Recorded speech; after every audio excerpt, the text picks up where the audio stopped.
Here I was, working for Mattel Toy Company, and Mattel had come out with this big innovation of open job posting, and I went down to the cafeteria, and there's this whole big bulletin board full of little 3x5 cards with jobs posted on them.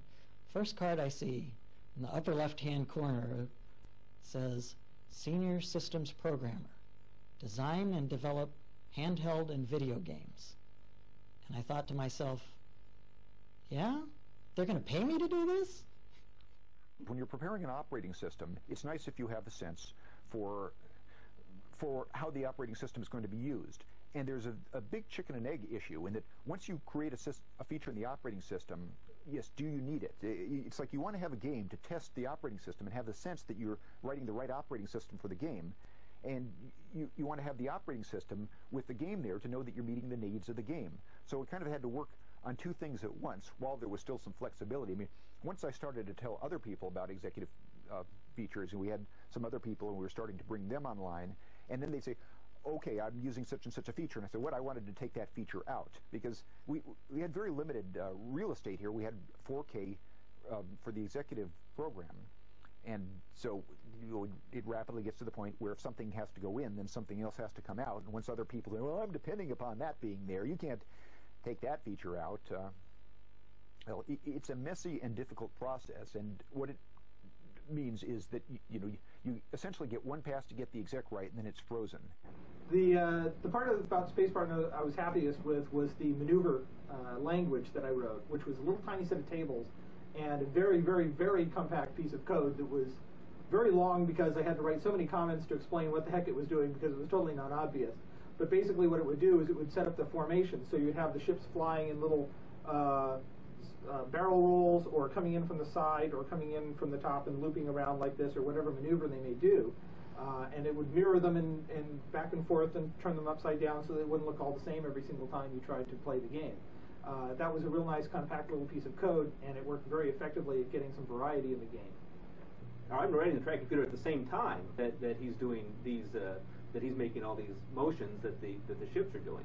I've got no idea what the ships are going to be doing, so the tracking computer really is tracking the computers, tracking the alien ships, and it doesn't know what they're going to do ahead of that. Gabriel came to me and said that he really wanted an abstract game, and I said, well, kind of like what? And he said, well, that's just it. I want it completely abstract, totally unrelatable to anything. So we put together Vectron. It's first called Vectrix, and we went through several other different names. Ultimately, to put together the game, which we finally finished, which was subsequently released, and pretty much marketing came back to us and said, what are we going to be able to do with this game? We can't really relate it to anything. It's a little too abstract. So I guess we kind of did our job maybe a little too well, because it's kind of this game that's way out there, and now my kids sort of look at me and say, what were you thinking when you did this game? B-17 was the ultimate terror of a release of a product because we literally were told that it had to be finished on a given date so that they could get the factory going to manufacture the product, because if we didn't manufacture it, they would lose tens of thousands of dollars and we'd all be killed, or something along those lines. And so what I had to do is we had one last bug. It was half an hour before we had to get the thing starting to burn the ROMs, and we had to fix the thing. We had 3 decals left in the code. We tested it for 5 minutes. Gee whiz, it looks like it runs. That's fine. We didn't change anything else. It's probably not broken. Started burning the ROMs. Tested while we were burning the ROMs, and ran down with the ROMs to the people to get it out in the shipment, to get it out to the factory so we could make the Christmas date or whatever it was. But that was rather terrifying. We had literally half an hour of QA on the product before we shipped it. And then we've shipped the game, and my father-in-law comes over, and I'm showing him this game that we just finished, and he's playing it for the first time, and he's played it for 10 minutes, and he hangs the game. It is a fairly odd little game. It's kind of a shoot 'em up. It's kind of educational. God knows when I was testing it, I got really good at mental arithmetic. If you want to know what 7 times 13 plus 21 is, I can whip it right out. 122, 112. All right, hey. Party Line was another high point in my life. Bill Fisher, Keith Robinson, and myself went out to lunch one day, and we were just talking, and all of a sudden it came up, wouldn't it be a cool idea to have a party line of games at Mattel? And that the idea just kind of stuck with us, and we got really excited about it. We started thinking about how we could present this, built up a whole, storyboard, sales pitch. We pitched it to our managers and to Gabriel Baum, and they loved it. And to the point where they sent around a memo later congratulating us on the best marketing pitch from a set of programmers ever. And they went ahead and started seriously considering doing the line of products. And so we worked up several more concepts, and we're just in the midst of trying to build that line of products and get it out to market. And then the whole situation with Mattel started changing. Well, that was the real motivation. The company was clearly sliding under the waves. And there were a number of us that just wanted to get the game in the can before that happened. Get our own little piece of immortality there. My game spent a lot of time in QA, but we eventually got it in the can.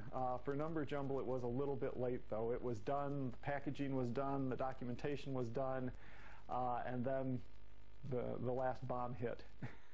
Well, I don't think I've ever worked with a better group of people on the game designers and programmers that we had working for Mattel Electronics. It was a great bunch of people, good camaraderie, a lot of fun, a lot of hard work.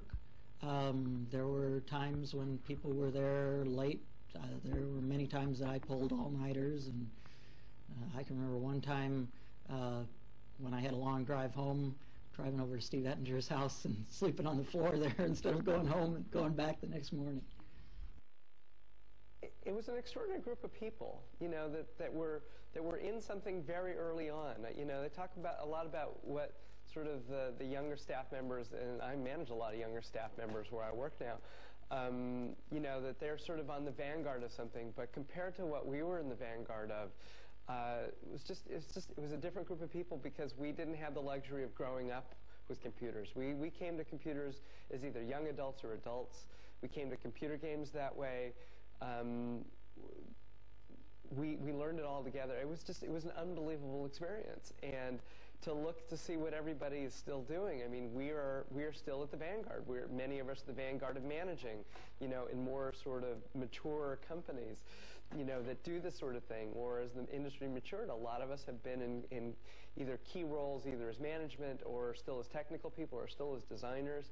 And I think it's one of the great sort of untold stories about an industry that's redefined America's